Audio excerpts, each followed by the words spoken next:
Hey Corey, it's good to meet you finally. Yes, good to meet you. And thanks for doing this. There's so much I want to talk about, and I definitely want to make sure that my folks are introduced to your background as the ultimate Tolkien guru. But I'm equally fascinated by uh, Signum University and how that evolved and all of that, particularly in the context of skyrocketing higher education costs. And you've talked about that a lot. So I got a lot I want to cover, but why don't you give us a little bit of background before you started the university? You were a college professor with an Yes, obsession with Tolkien, doing normal college professor stuff. that's right. Yeah. No, I was trained as a medievalist. That was my, I medieval literature was my thing, and I was in a tenure track position when I started the Tolkien stuff. I began teaching some courses on Tolkien, which is a very natural extension for medievalists who are interested in fantasy. In fact, there are a lot of people who become medievalists because they're Tolkien fans as children. He's kind of a gateway drug to the Middle Ages in a lot of ways. So yeah, that was all very normal. The start of everything was my podcast, really, my Tolkien Professor podcast, which I began. And I first began that primarily because naturally, I was a junior professor, so I was being pushed to publish. And I was increasingly frustrated with academic publishing because I was like, okay, so I'm going to do all this work and I'm going to publish things which like only 50 people are ever going to be able to read because it's locked away and, nobody else can access it. So I wanted to put stuff out there. I'm like, I want to publish on Tolkien. There are like thousands of people out there who would be interested to talk about this. So I started a podcast instead, basically. And that was kind of where things sort of got started. And that was what, 2009? That was pretty early on. Yeah, Yeah. 2009. Yeah, it was pretty early on. And Yeah. it So, and turned that, out there were more than thousands. there were more than thousands. I rather underestimated the number of people, and so yeah, there were, in the end, more than 100,000 folks who ended up following me, and it was a very enthusiastic conversation, especially back then, as you say, it was pretty early on in the days of podcasting, so there weren't so many options for folks to be able to kind of get this kind of academic content.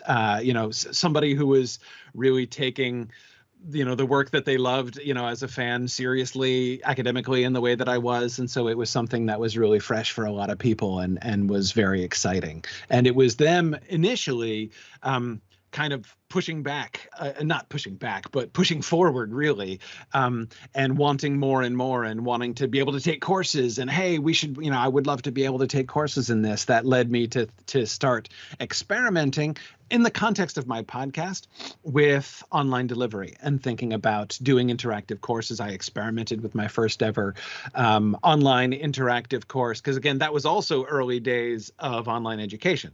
Go back to 2010, which is when I was starting to experiment with this.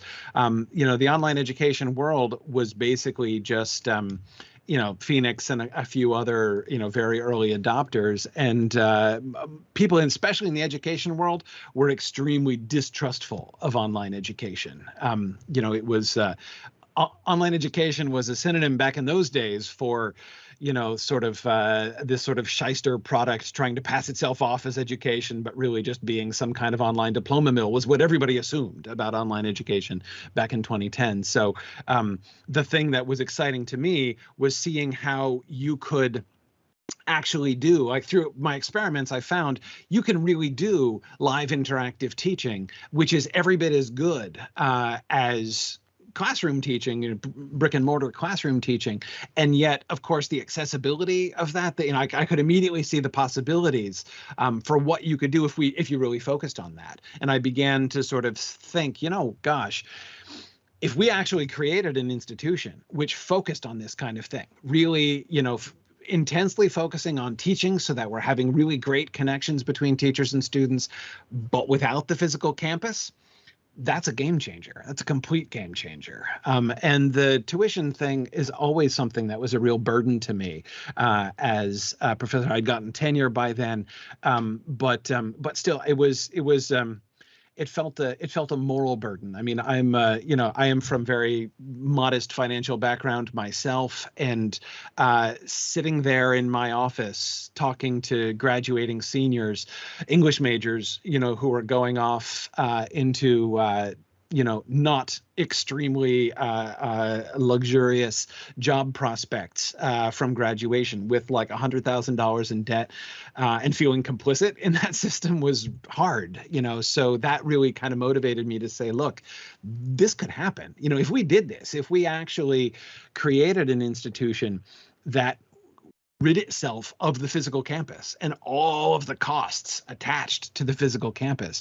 And that was also, this was really right around the time, 2011, by this time, right around the time when this was really beginning to enter the national conversation. I mean, I remember the 2012 presidential campaign was the first presidential campaign where tuition and student debt was becoming a talking point for presidential, candidates. And so everyone was, there in 2011 during the campaign being like, what can we do about tuition costs? And I'm like, hey, I've got an idea. People are like, hey, let's do government subsidies and let's like wipe out debt. And I'm like, no, let's not. Maybe instead of enabling the corrupt system that is brought this about, let's change it. Let's just think of a completely new model. So that's in the end one of the main things that pushed me. Yeah, even going back to 2009 and Occupy Wall Street, and I wrote about this at the time. A lot of the interviews with young people that were pissed off about the Wall Street bailouts was really about this insane debt that they had incurred in yes. typical 4-year education. And their reaction was visceral, like, why aren't I getting a bailout? Because I have this insurmountable debt that's going to ruin my life. And I definitely want to get into sort of the economics of the closed system. And you referenced it earlier, with the academic publishing world, publisher perish, and you've talked extensively about this on some podcasts I've listened to, that there is almost a disincentive to be a good teacher.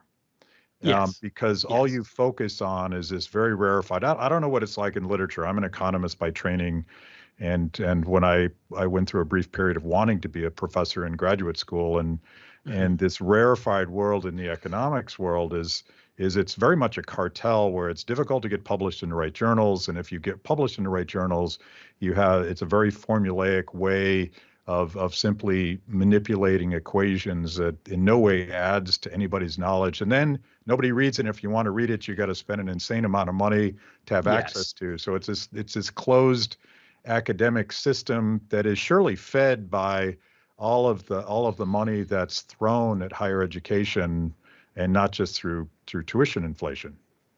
Yeah, I mean, it's exactly the closedness of that system that I was really frustrated with, because it's the problem in my mind. The biggest part of the problem here is I don't have any necessary criticism of the work that scholars are doing. A lot of scholars doing really interesting and really important work, and it's not that the product that is being produced necessarily by the scholarly journals is a bad product. It's the way in which it is closed away. I mean, in this way, the ivory tower thing is real, right? I mean, the general public can't get access. Academic publishing is very, very difficult. I mean, everything, whether it's monographs or whether it's journals, I mean, it is all designed for this, feedback loop of, right, like the scholarly publishing things produce things so that scholarly libraries can buy them. And they know they're only going to sell like 500 copies of a book that they publish, but they're going to charge like $150 for that book, because they know that the big scholarly libraries have the budget to afford it, and they're all going to buy it because they buy everything that press produces automatically, right? And so you've got this system of the small group of people publishing the things with a small group of people buy, and most people can't access any of it. And so therefore it has led to this disregard and there's not even an attempt or a desire in some sense to engage with the public, to actually engage with what one is tempted to call the real world, right? Yeah. And that kind of disconnect, I think, is not healthy for scholarship, and is and it's senseless. Right now it's senseless. I mean, I can kind of understand how things got there, back when you had, there had to be resources available for print production and everything, but we don't need that now. There have been all of these. I thought you were going to say before the invention of the printing press, when everything had to be written out and scribed by scribes. Well, then it was even harder. It's true, right? Right, exactly. The printing press was a good step forward, but the internet has been as big a step forward as the printing press was. Yeah.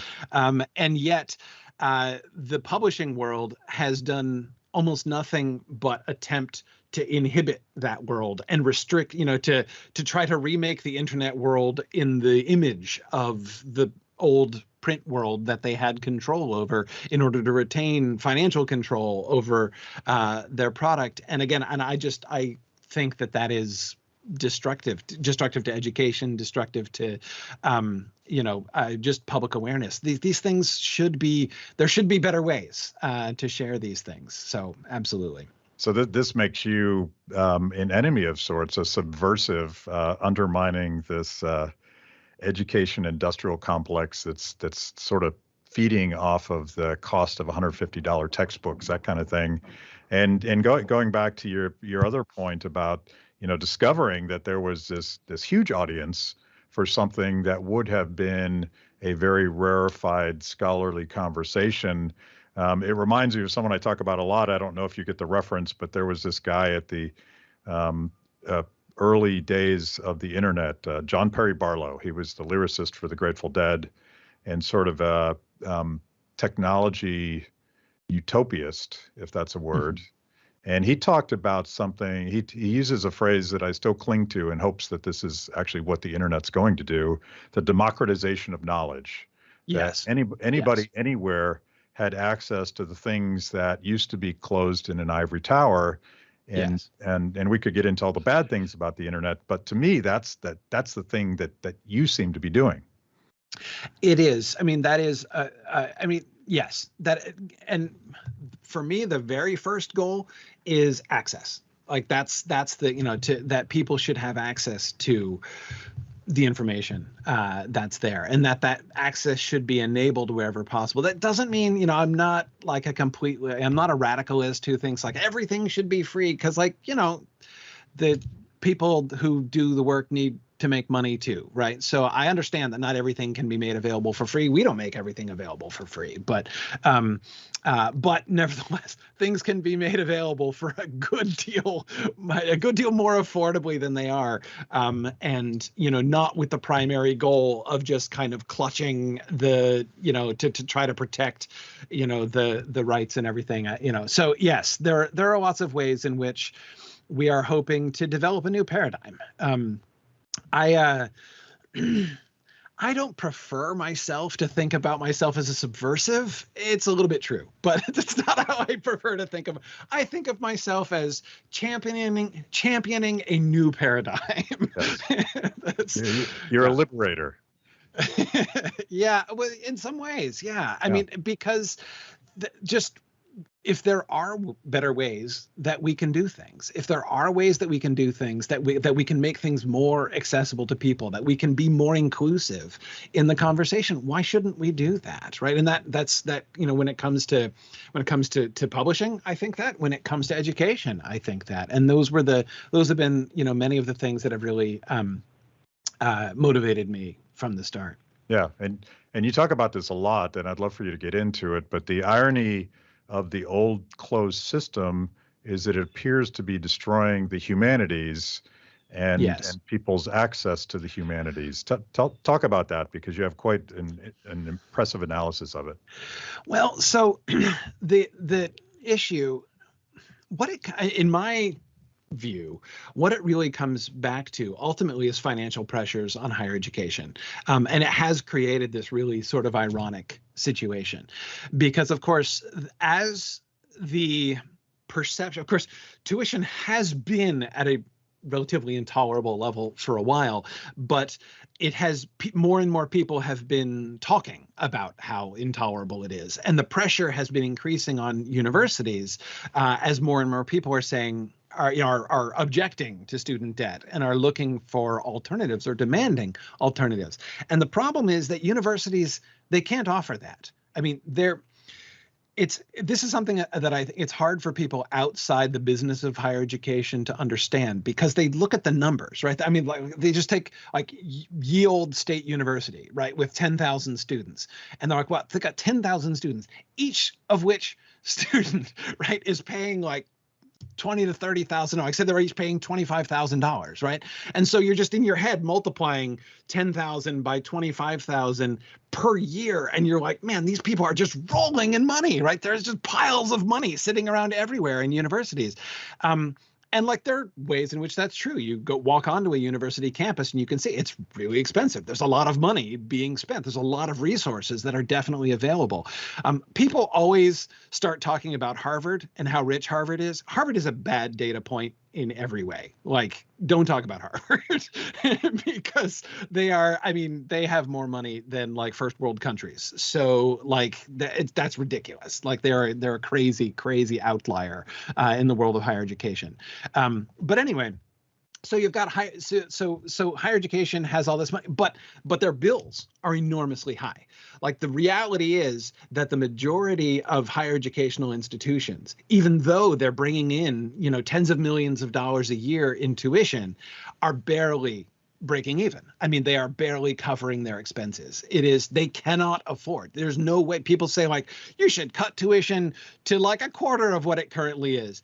Man, they cannot, if they had a 5% reduction in tuition, they would be in financial panic. Some of them would go bankrupt. A lot of them are living far closer to the bone than most people would think. Now, that doesn't mean that they couldn't economize. It doesn't mean that all of their choices, their financial choices, are wise choices. But they're certainly not bankrolling massive quantities of tuition every year. So as the pressure has grown, the financial pressure has grown from the public against tuition rates. The universities have had two choices. One choice would have been to reduce tuition. They can't do that. That's not an option. So their only other option has been to increase the perceived value of their product, right? Let's try to make people more satisfied with the price, right? By showing them that it's worth it. And so the way that they've done this, and you can see this, go to any university website and you see it right away in all of their programs, is to show you what jobs you qualify for, right? By paying this money to us, you get a return on your investment, or you get an immediate return on your investment by the career doors that are open to you, and the greatly increased earning potential that you get as a consequence. And so, and this is a relatively recent development in higher education, but it's now almost universal. Everybody says, here are the jobs, like with concrete lists. Here are the jobs that you are going to be qualified for if you get this degree or that degree or do this program or that program at our school. And all of these things obviously make it a worthwhile investment, don't you think? So this is where the humanities has really been squeezed into a corner, because the humanities do not come across well on this particular metric. There are very few high-paying jobs out there that, hang out a shingle saying only art history majors need apply. Like there just are very few that fit that category. So it's a real strain to try to justify the humanities in that way. And since the universities have poured all of their efforts, they're thoroughly invested now in this kind of, you qualify for high paying jobs by paying this money for our tuition model, then it's harder and harder for them to justify the humanities. And enrollment in the humanities has been going down and down because this is what all students and all parents are now asking, and they are right to ask it. What are we going to get for all this money?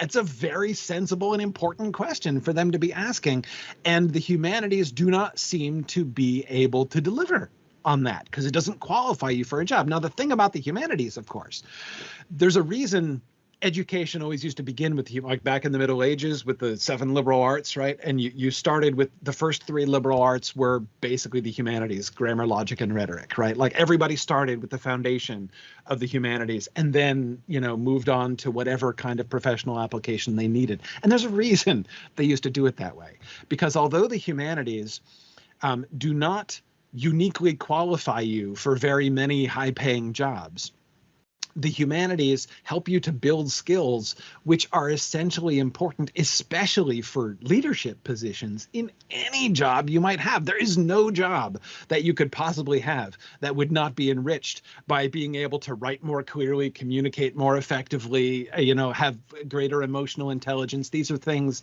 that the humanities train you in really, really well, and always have trained people in really, really well.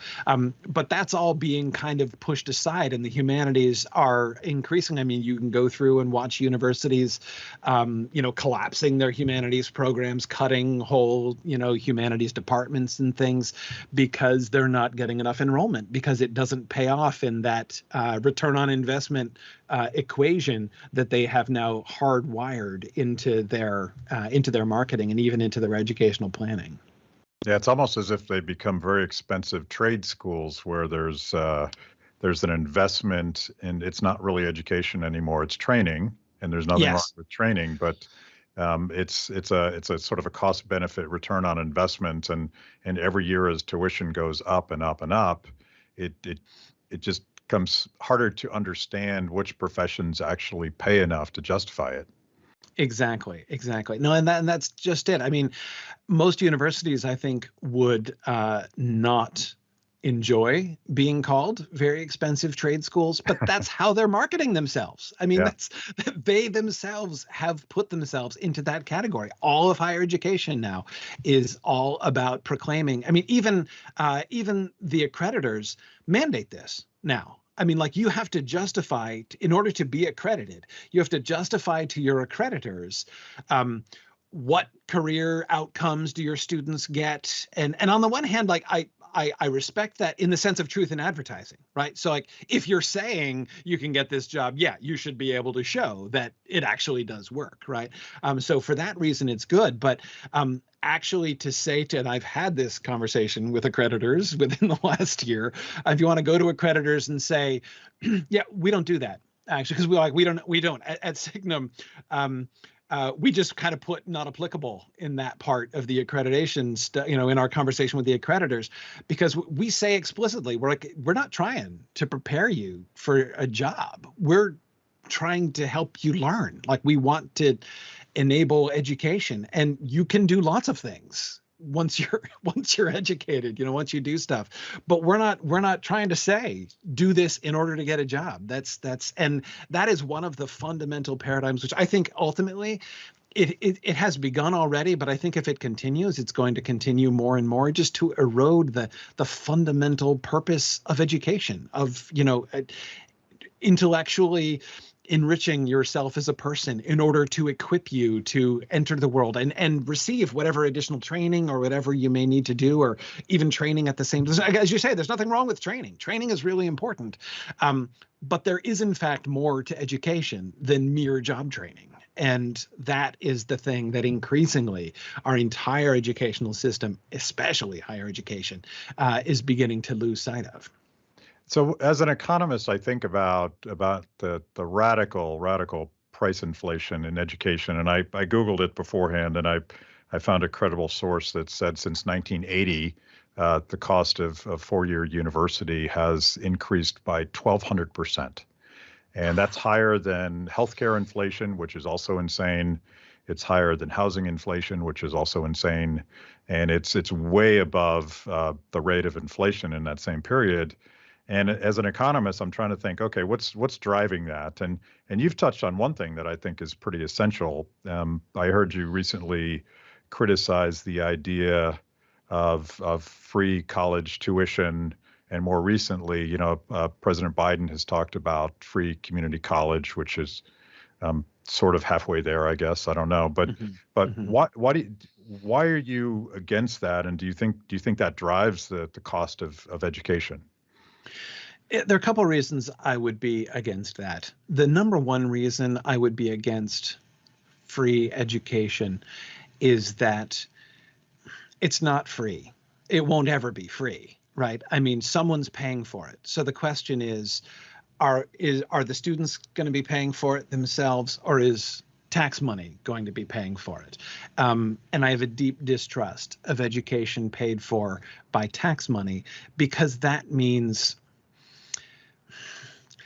I don't have enormous confidence in the federal Department of Education to run higher education. To this point, compared to K through 12 education, higher education has been comparatively free of control. There's much less control over higher education than there is just compared to K through 12. There is still a good deal. I mean, the federal DOE still exerts a good deal of pressure on higher education, especially through the accreditation process, because all of the accrediting organizations are themselves overseen by the DOE, and therefore they receive mandates from the DOE, which they then enforce. So there is definitely influence that the federal DOE has. But I just, like, at the end of the day, I fundamentally don't trust politicians and the people appointed by politicians to make the best decisions for education. It does not seem to me a controversial statement to say that that's not the best way to move forward with education. So that's the primary reason why I would not support. I mean, do I think it should be made more available? Yes. But that's why my goal has been, instead of saying, let's try to, develop programs to make it free, I just want to make it affordable. Right. I mean, my vision is for higher education that people can afford to, like, work your way through college, get a job, get a part-time job and pay your tuition as you go and emerge debt free. That's how we do things at Signum. We have our students, leave Signum with, as far as we know, no debt. I mean, I can't absolutely say that no one has taken out a loan I don't know about in order to pay their Signum tuition, but I'd be surprised because it's pretty low. So I'm pretty sure that most of our students emerge without debt, and we are in the middle of developing an undergraduate program which will operate on the same basis. It's kind of the contradiction of the increased federal involvement and federal funding in education, which starts around 1980. I don't know if they chose that date to produce the number that I said, but there's increased involvement and there's increased subsidization, which makes it more difficult for a lot of students to get into these increasingly expensive universities. It's the irony of subsidies, maybe, that right. Well, whatever their intentions were, they're doing the opposite. Exactly. And that's, of course, what we saw through the whole, in a sense, that's the cause of the student debt program in the first place, right? I mean, it started with a really good idea, a really good subsidy idea, the federal student loan programs, right? Let us put higher education within the reach of everybody. Wow, that sounds like a really great goal. And it was a really great goal, right? So you got the student loan programs so that even the poorest students can have a financial way to get to university. Fantastic. But what happened as a consequence? What happened as a consequence is that now the price ceiling got taken off of higher education, right? Before that, it's true that there were many who couldn't afford to go to university at all, and that's not a good thing, right? But when the universities were selling a product to consumers who had to pay for it themselves, right? Or get their own private loans or whatever, there was a limit to what they could charge, because if they couldn't charge more than the market could bear. But now that there was virtually unlimited, or functionally unlimited student loan money available to anybody for asking, the ceiling was taken off of what they could charge, because now it doesn't matter.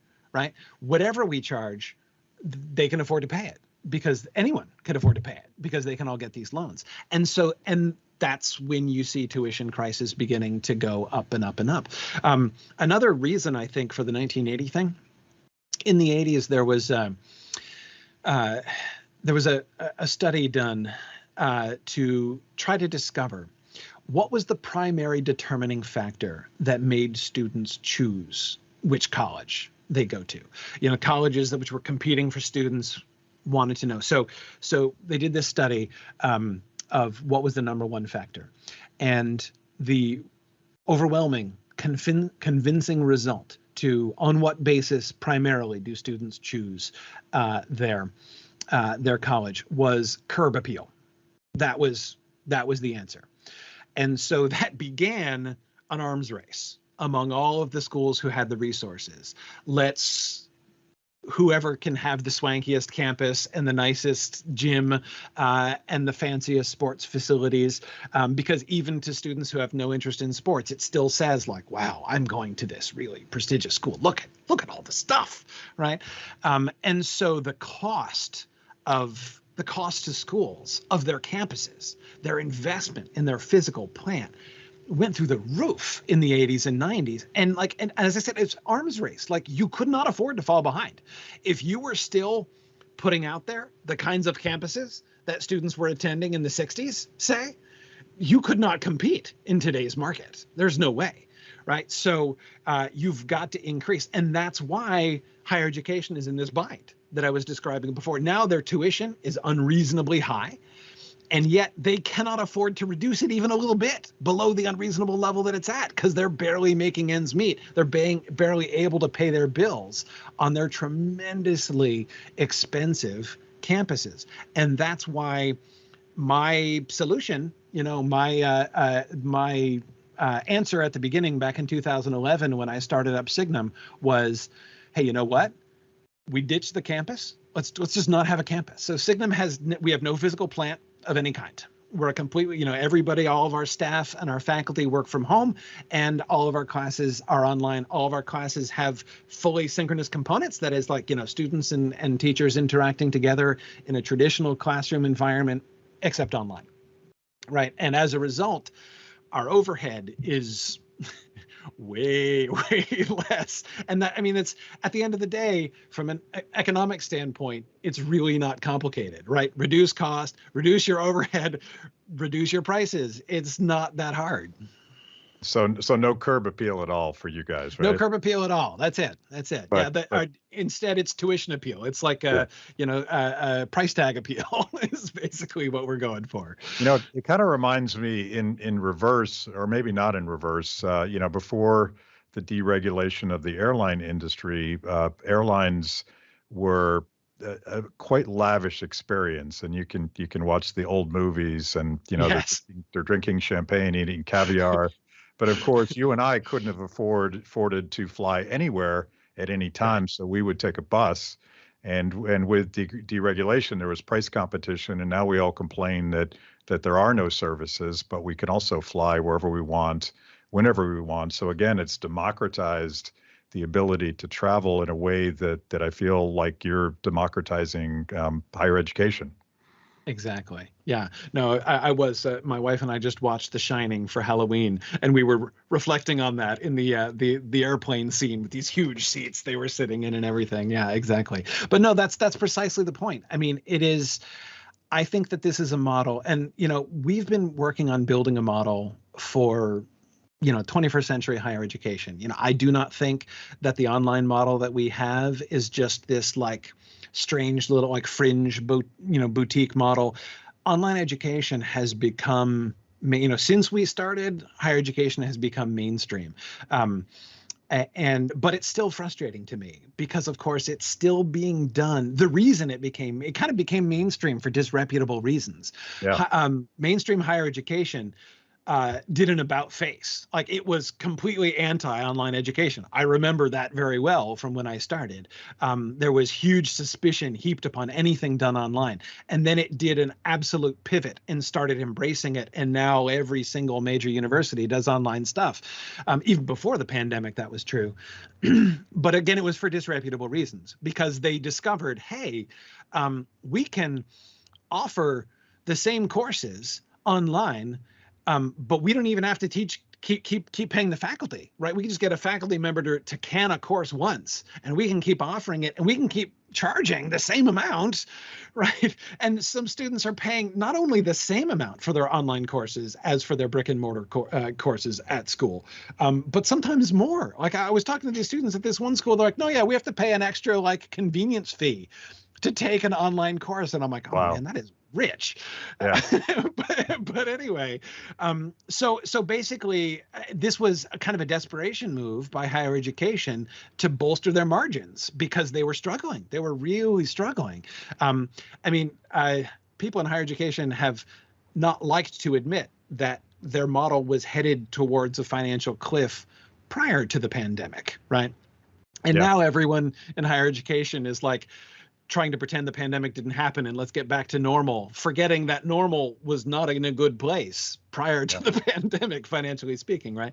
But anyway, it's so the shift that we're looking to do is to say, no, we don't just want to do that. We don't want to just kind of subordinate online education to our model to have it be underpinning the finances of the overpriced original model, but to say, look, this is online education. It's not necessarily for everyone. I don't think brick and mortar schools are ever going to go away. There will always be some. I mean, certainly, like, how's Harvard going to go away? I mean, like, again, they've got more money than God, but there will always be brick and mortar schools. And that's fine. That's a good thing. There's nothing wrong with brick and mortar schools. But I think that online education has really been, it's been a kind of a perverse effect, because the embracing of online education by higher education has made it into a mainstream thing. Now, again, I remember very distinctly in 2011 when I first began Signum talking about online education, and the question always, whether it was in people's mouths or just in their eyes, right, when I would tell them about it, was, is that legit? Is that like a real thing, right? That was everybody's question. Within 3 years of starting that, almost everybody I talked to about it, who asked me what I did, and I was talking about this stuff, had taken an online class somewhere, like had experienced it. But the problem is, they've experienced the kind of subordinated version of it, this kind of automated version of it that's designed to maximize margins. Yeah, that's what I want to ask you, because I think a lot of people, parents going through lockdowns, K through 12, online learning, first of all, it's one size fits all. Yes. But the same thing with college, where people are still paying their inflated tuition prices, but they're getting this recording, and that's not real online education. That's a form of torture in my mind. But you guys don't do it that way, right? But you're surely dealing with this new reputational problem of the last year and a half, where online education is a caricature of what you're talking about. It is. It's true. I mean, for us, in the end, I think the pandemic, the experience that people have had has still been a net gain for us in one sense. And that is, people went from not knowing what online to thinking they knew what online education was, but it wasn't really what we do, right? So I'd be like, oh, so we do online courses, and they're like, oh yes, I've done that before, and I'm like, actually, I bet you haven't, right? Not really, not the way that we do it. And again, there's no like magic, there's no like trade secret about how we do it. It's like really simple. All you have to do is be committed to maximizing contact between teachers and students, and students with each other. Like, that's it. If you're committed to that idea, and that's what which again, sounds simple, but most schools are not, because the whole point of online education in this sort of standard mainstream model to this point has been maximum flexibility. So like, you can do the courses anytime you want, recorded courses, on your own schedule anytime you want. Well, that's the marketing point. But of course, the real point is that the universities can it and they don't have to keep paying faculty for it, right? Whereas again, our approach is we want to maximize the amount of people hours that we're spending doing the education. We want to maximize that content, and that's it. That's the only magical difference between our online education and other online education, is that commitment to maximizing community interactions, teachers and students, advisors and students, students with each other. We want to maximize that online community, and that's what makes our online education special. But yeah, so on the one hand, the pandemic has been really hard for that because now people have had all these negative experiences with people, and I have nothing but sympathy for the teachers, college and K through 12, who were thrust by, I think that administrators in general, school administrators, did a horrible job during the pandemic. They're the ones that I blame for what happened to education during the pandemic, because they did not sufficiently support most administrators' idea of what it meant to support teachers was to give them tech training, right? Like, here's how you use the software. And that is not what teachers needed, right? But like with that tech training, then the administrators expected them to just basically do what you've been doing, except now, online. And it's not how online education works. Like it's not the same kind of conversation. So anyway, you've got to sort of think it through. So a lot of people did have negative experiences with that, but for us so far, the thing that has really counterbalanced that, the idea of doing meaningful, synchronous, meetings, discussions, social interactions online 2 years ago was alien to 90% of folks. The idea that an audio video connection could be used in any way, as a sort of a stand-in for an in-person meeting or an in-person interaction, an in-person conference, something like that, was nobody would have accepted that. If you'd gone 3 years ago and said to any one of the major professional or scholarly conferences or something like that, hey, why don't you do it all over Zoom instead? They would have thought you were completely insane, right?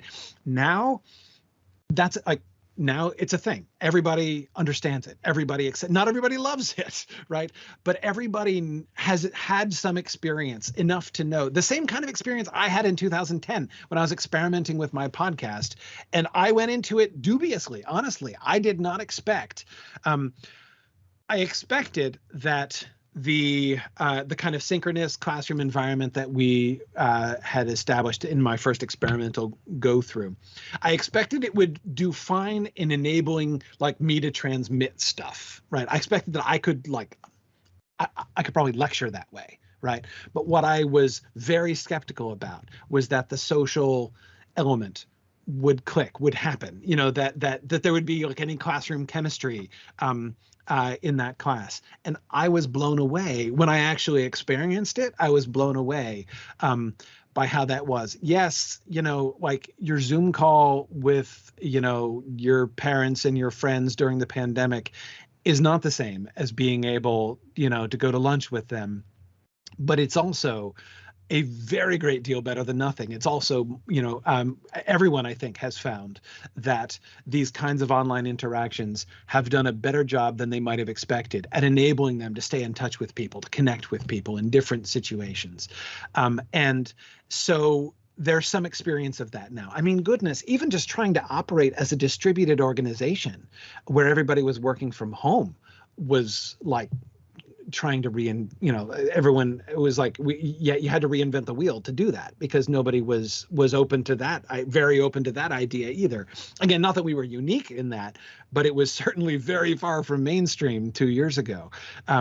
So the fact that everyone is now accustomed to operating in this way, everyone's accustomed to this, it has laid the foundation for many even to overcome the negative experiences they had in an educational environment, and be willing to at least like be imaginatively open to the concept. If this were done well, it actually could work. And so in a lot of ways, it still has really made things a little easier for us. Yeah, one of the when you dig into the data, looking at the inflated price of school and perhaps the decline in the quality of education, you see that the administrative class is a growing percentage of the budget. So I'm gonna say, if this was a Tolkien metaphor, maybe the education administrators are Sauron or something. Right. More like Saruman, I think, a mind of metal and wheels. Yeah, but no, you're absolutely right. You're absolutely right. That has been, and by the way, this is I was talking about how the federal DOE has had a kind of, from not a top-down decree, you shall do this and these shall be your educational standards, but up through the accrediting bodies. That has been, I believe, that the growth of the administrative class is one of the things that we see as a consequence of that. I'm not saying I blame the government, but I kind of blame the government, because what the accreditation standards, again, accreditation standards, which must themselves conform with the standards established by the federal DOE. One of the things that they do is they mandate. It's not about like what happens in the classroom. It's about how you are like watchdogging what happens in the classroom. And so it has been a continual effort as we have interacted with the accreditation process. And Signum is not yet accredited. We are in the accreditation process right now. So I am like right in the midst of all of this stuff. And it is our primary goal is to achieve accreditation, but to maintain our integrity and not to compromise, our mission and our vision and what we're trying to do. And this has been one place where it's challenging, honestly, because there are lots of places where essentially like entire branches of administrators who do nothing but review the work of other administrators are basically required by the standards. And we've had to try to think of sort of creative ways to say, okay, well, no, we're not doing that. Right? We're not doing that. We think we're going to try to meet these standards in other ways. But it is, that. And so there were two things I would say that kind of have led to the growth of the administrative class in my experience. One is, again, it's in order to do all the things that the accreditors say you have to do, it requires a vast team of administrators, not only to report on it, but not only to do it first, but then to report on it afterwards. But then in addition, you have the trend, which has been clear in academia over the last 20 years, the increasing corporatization, not actually corporatization, but the self-conscious modeling of their administrative structure on a kind of pseudo corporate model, right? It's not a real corporate model, right? But it's when provosts and bursars got replaced by vice president of financial development, right? When vice presidents started multiplying at universities around the country, and everybody started structuring their administrations on things that sounded really officially corporate. Again, I think it's I believe that anybody who's actually familiar with corporate structure and the corporate world would find the academic version of, the pseudo-academic, the pseudo-corporate structure within academia a little bit comical in some ways. But nevertheless, it's been that thing, like we're, instead of having a provost, we have a chief academic officer, right? And we had, just like we have our chief financial officer and everything else. And that also has led to the kind of perceived elevation, instead of like your dean being like, so you've got a member of the faculty, right, who becomes dean and stuff and like does a term as dean for a while and then goes back into the faculty and is replaced by somebody else. That's the old model, right, from back in the old days.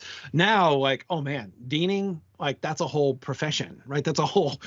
In fact, there are whole higher education degrees, if you want to get a job as a dean, that you have to get that higher education training to do, and by the way, it's one of the things also that the accreditors apply some pressure for, is like, do you have people who have these degree qualifications in order to be deans, on your. Yeah, totally. It politicizes the process, because Yes. they become politicians in a sense, who are responding to incentives and dealing with them. Yes. We're going to run out of time at some point, but I definitely want to talk a little bit about Tolkien. Otherwise, I've done a horrible job talking to you.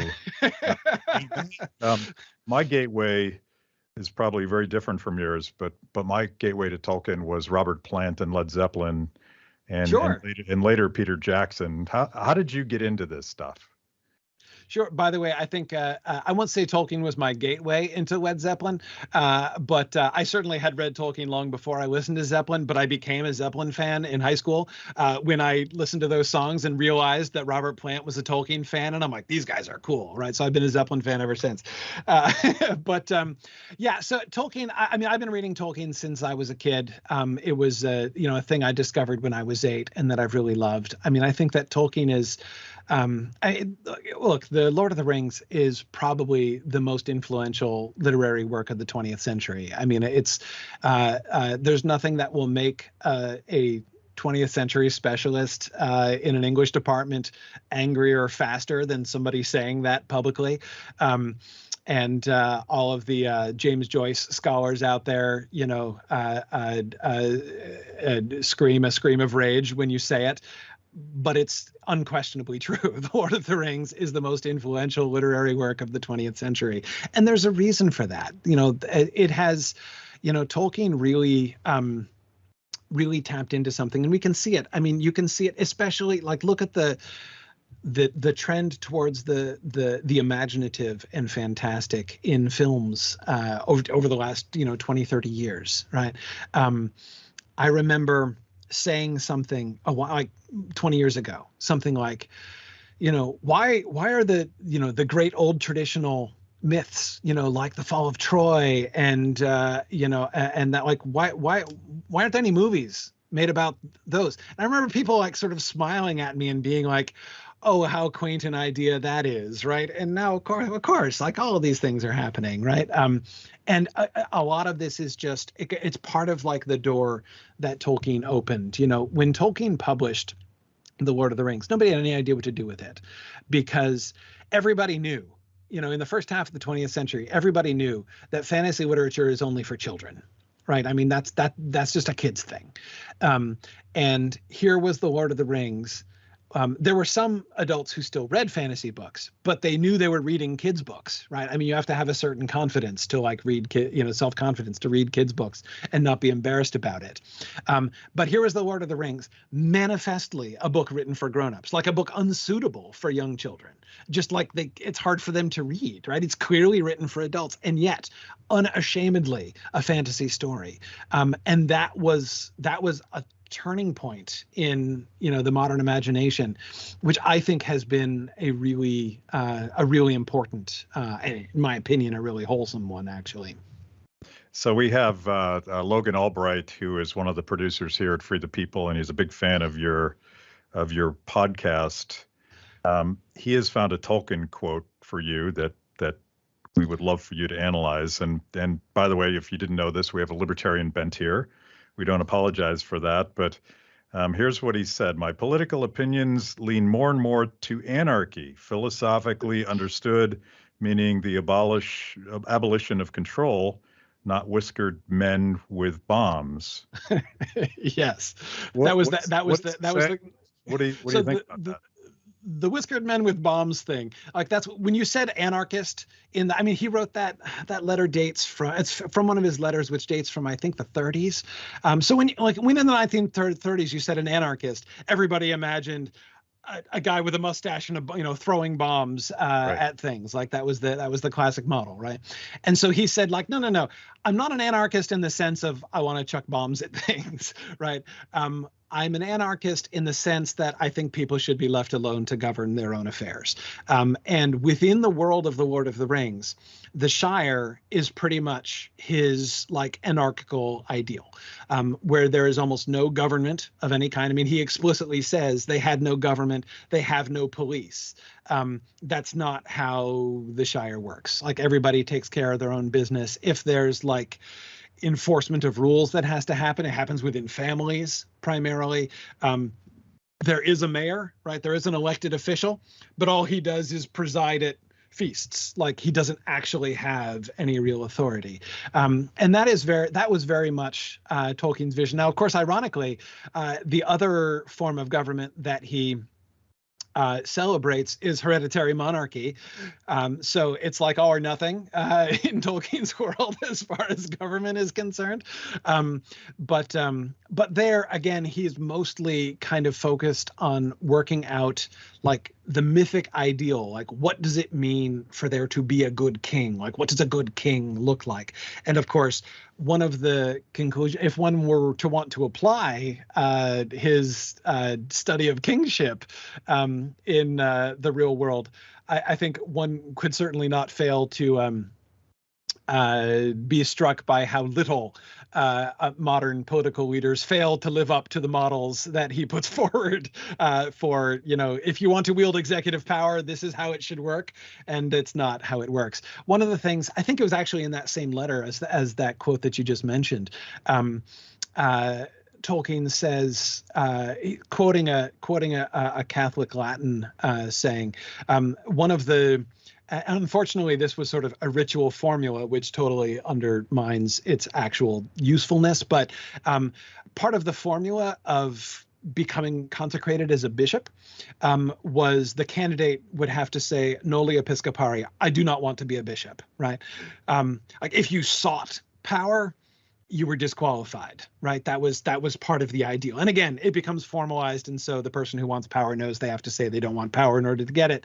But anyway, he alluded to that in that same letter. And he said, I think for leaders, like for people like in government positions, the primary requirement as of old should be noli episcopari. That is, the only people that you can trust as leaders, as political leaders, are the people who don't want political power, the people who don't want to be in charge. And this is, I often joke about that. This is one thing that I do personally do agree with Tolkien about.